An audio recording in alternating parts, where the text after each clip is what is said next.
stop saying it's awful. Oh, my nose is running down too. Hey, welcome back to the channel. I have about 30 seconds before you lose your attention span for this, so we're just going to go over some different equipment I used during the 2023 tactical game season as we're starting to get into the 2024 season. So you may have watched the video I made last year about this time, going over some of the equipment I had used during the 2022 season and some of the changes I planned on making. I am using my notes so I don't lose my train of thought and I don't lose your attention. So let's get right into it. So I did 2 events at the tactical games this past year. I went up to the New Hampshire games up at Ridgeline Defense, and I also went to the South Carolina games down at GTI. Both events were awesome and I had a lot of fun at both of them. Went with 2 different friends to each event. But what I did learn was that I just needed to tailor the gear to work better for me. So I was constantly improving my fighting position, if you will. So nothing different with my plate carrier. Again, this is a Cry Precision JPC 2.0, and I also used Spartan Armor Systems Hercules level 4 plates. With these plates in the plate carrier itself, I was sitting around 15.5 pounds, which put me about half a pound over the 15 pounds requirement. I also added these Core Performance ice vents to the shoulder straps here. They helped out a lot, took a little bit of the pressure off of my shoulders from the shoulder straps themselves and allowed for a little more airflow. At the New Hampshire event, I also used a onboard research recce rig to hold all of my rifle mags during some of the events, but I noticed when we had to use axle bars or if we had to move something up in front of our chest, I was getting it caught up in that area. So I decided to go completely slick at the South Carolina events and moved my rifle mag pouches down to my belt. So that was the only change between the 2 events. New Hampshire, I used the recce rig to supplement my plate carrier. South Carolina, I didn't use any rig at all, just the plate carrier slick itself. And on my belt, I had originally only had 2 pistol mag pouches and 1 rifle mag pouch. But between the events, I added 2 more pistol mag pouches and the double stack rifle mag pouch here. These 4 pouches are all from High Speed Gear, which I really like a lot. They have good retention. I've had no issues with any mags falling out or anything like that. I used to run with a med pouch on the back of my belt, but I got that removed because it was, getting caught up in different events up in New Hampshire. I kept a dump pouch to retain any mags that may be required during one of the stages. Even though I removed the med pouch, I did keep a tourniquet on the belt just in case. So moving along from the belt, holster. Kept the Safariland holster. During the New Hampshire event, I had all the safety mechanisms still on the holster. Before going down to South Carolina, I removed the hood and the clamshell device. I don't know if that's the proper term for it. I removed both of those just because they were getting in the way and I wasn't using the hood at all during any of the events anyway, so it was just something extra that I didn't need to worry about. The cap for the flashlight removed itself during the New Hampshire games, so I didn't have it in South Carolina. So there will always be a piece of me up at Ridgeline Defense from now on. Moving on to boots. I believe in my last video I talked about the Speed Assault 2 boots. Use these at both events. They're awesome. They are not waterproof though, even though I did try to do some treatments before the event up in New Hampshire. They still got pretty wet, and it was raining fairly hard up in New Hampshire, so I don't think even the best waterproof boots would have held up against that kind of weather. These are great, good ankle support, very light, good grip, like them a lot. When I went down to South Carolina, I did also use some Merrill Nova 2 mids. Super comfortable boot, waterproof, even though it was not raining down in South Carolina, but they were a really nice boot, good support, good tread.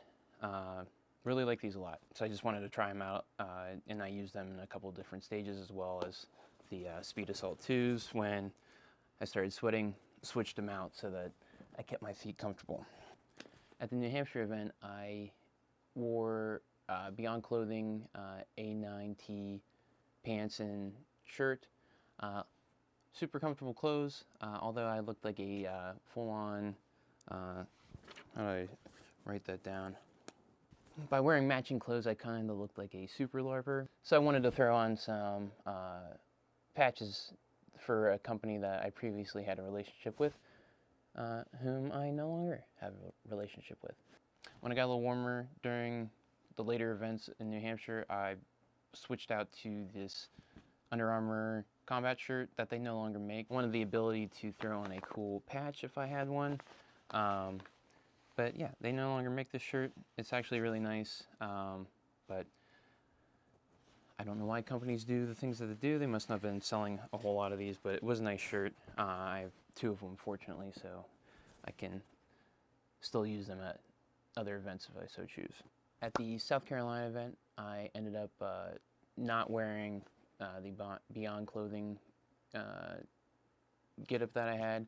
I switched over to some Eddie Bauer off-duty guide pants. These are really rugged and lightweight, and I like them a lot. And they have a great double belt loop in the back, so my belt never rode up. I like them a lot. I wanted to order a second pair of these pants before I went up, but again, Eddie Bauer discontinued these pants, probably because they have cursive on them, and they've changed their logo because the younger generation can't read cursive. It's not my fault that I hit my Eddie Bauer phase in my 20s and have continued into my 30s now. Really comfortable pants if you can find them somewhere floating around. But yeah, they're discontinued. What I might use next year, because they're a similar build and probably even better quality, are Vertex pants. I should have written down the names of them. I'll throw a name somewhere in the screen so that you guys know what these are. But I have been testing these, not because they were provided me, but I bought them to test them out. So I like them a lot. I've had them for the last 4 months, and they've held up great. And they are gonna definitely be used next year. During the 2024, well, next year. It's like I'm caught in some kind of time loop. They're definitely going to be used during the 2024 season. All right, big difference between, you coming over? Anyway, big difference between the New Hampshire event and the South Carolina event was with the rifle. So I think in the other video I had my work rifle with the red dot and the 3x magnifier. Well, you know what? I have astigmatism, and the red dot causes me some issues. So I switched over to an LP VO, originally using the Vortex Strike Eagle. We'll talk about that here in a second. But this is a rifle I had built. This is its current configuration. I'll put up the previous build picture somewhere. So most of this is Palmetto State Armory parts, 18-inch 223 wild barrel, Palmetto upper, lower, nickel-plated bolt carrier group, Radian 45-degree throw, safety, ambidextrous, Radian charging handle, mag pull, pistol grip, BCM hand stop, and this is a 3.5 pound Palmetto State Armory drop-in trigger. Really nice trigger. I like it a lot. But anyway, this gun is built by me completely. During the New Hampshire event, I had a collapsible stock, but after kind of seeing some limitations with that and felt recoil, I switched to a full-length buffer system with the rifle stock, switched the trigger out, and I might do a video to completely go over why I switched all of that, because there's a lot to it why I rebuilt this. What I will tell you is the reason I switched over to the 6 Hour scope is because I noticed that the reticle on the Strike Eagle is a lot fatter than I realized at further distances. So I was completely covering up the silhouettes and not being able to find them quickly enough, and it made for a really hard time engaging those targets. And with the ground being pretty saturated up in New Hampshire, I wasn't able to see my rounds off target. No dust was getting kicked up, so it was making it very hard to see where my shots were landing and what issues I was having. In South Carolina, I believe the furthest target we were engaging was at like 520 yards. Very impressed by the 6 Hour Tango MSR. You're getting a lot of value for this $300 scope, and I highly recommend using it. I like it a lot. Reticle is not too small. Excuse me. The reticle is not too big. It doesn't cover up the silhouettes even at distances like that, at 520 yards. So I was really impressed by it. Yeah, maybe I'll do a video completely going over this, because I think there's a lot to this, and I don't want to make this video any longer than it already is. Changes with the M17. I originally had a 6 MOA 6 Hour Romeo 1 Pro on here. Again, with my astigmatism, it's very hard to work with red dots. This is a 2 MOA Leopold DP Pro. I like it a lot. I also added in the Dawson Precision iron sights so that I could co-witness it, because again, with my astigmatism, sometimes the starburst from the red dot is a little too much, and I can just switch over to the iron sights to kind of guide my eyes back into the target. I would like to be able to use the red dots a lot more, but I feel like with having an astigmatism, I'm kind of limited with them. I have to keep them at a really low setting, and sometimes when the sun is a lot brighter, I can't pick it up as quick just because it's too dim. But it's something I'll have to work through and just keep practicing with. But I do really like the Leopold.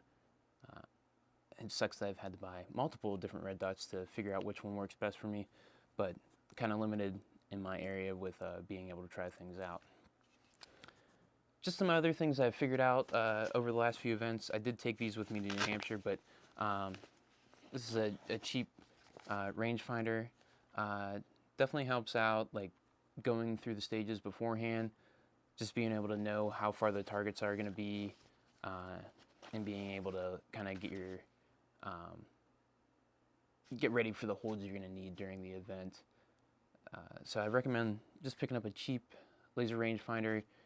Gets you in the ballpark, and this definitely has helped out a lot.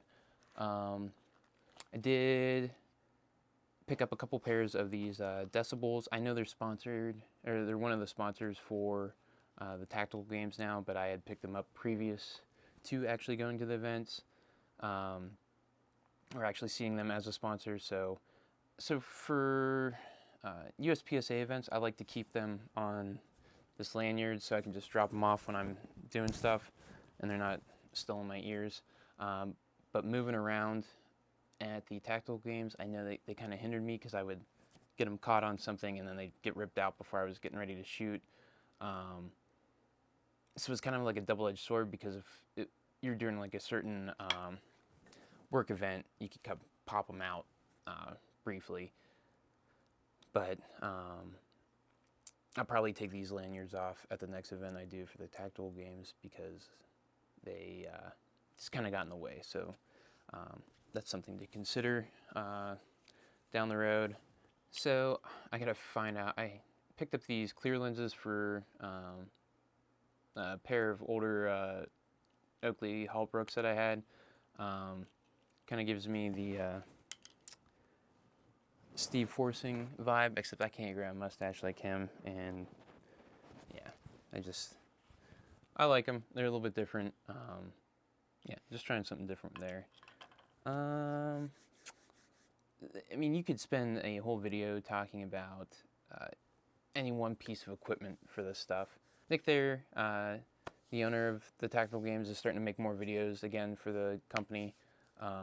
So I'll put a link again somewhere up there to kind of guide you to their channel so you can see the stuff that they are putting out.